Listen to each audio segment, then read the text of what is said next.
This speech is the first real impression we get of Polonius. What do you make of him, Sarah? Is he a kindly father trying to give his son the benefit of his worldly experience? Or is he a foolish old man trying to sound wiser than he really is? Is he simply a tedious old fool, as Hamlet calls him later in the play? Well, Ralph, many critics seem to agree with Hamlet's own assessment.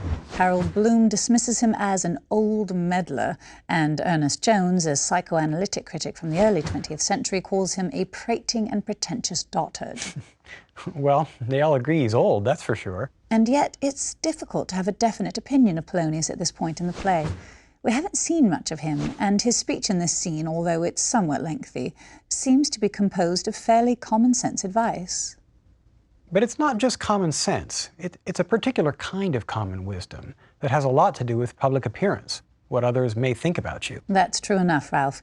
As one critic, O.B. Davis, put it, a matter of putting up the right appearance and of being careful not to fall from public esteem.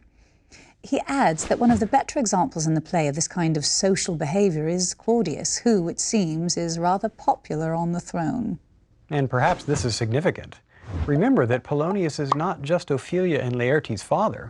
He's also the king's most influential advisor. Yet one piece of Polonius's advice, the very last bit, is not at all about public appearance or social customs. To thine own self be true. This seems genuinely valuable advice, however difficult it may be to put into practice. True enough, Sarah. And again, we might think about this advice in terms of Hamlet himself. As we'll see, being true to himself is extremely important for Hamlet, and it's also extremely difficult to know how to do it. Whatever you may think about Polonius, he is an important character, both in terms of what he does in the play and in terms of the functions or structural roles that he plays: father, counsellor, example of a member of the royal court. Unfortunately, because this tragedy is so long, stage and film directors often cut parts of scenes, or sometimes entire scenes, and Polonius's scenes often fall victim to this abridgment. That's a shame, since, as many critics have pointed out, much of the dramatic value in Shakespeare's plays comes not just from the central narrative, but from how Shakespeare has embellished that central storyline with secondary themes and characters, and Polonius's character is an excellent example of this.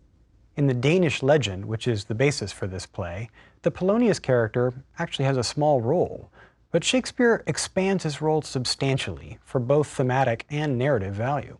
Some scholars think that Shakespeare's Polonius is a mocking caricature of Queen Elizabeth's closest advisor, Lord Burleigh. If this is true, it would be one example of many topical references in Hamlet that escape most members of a modern audience.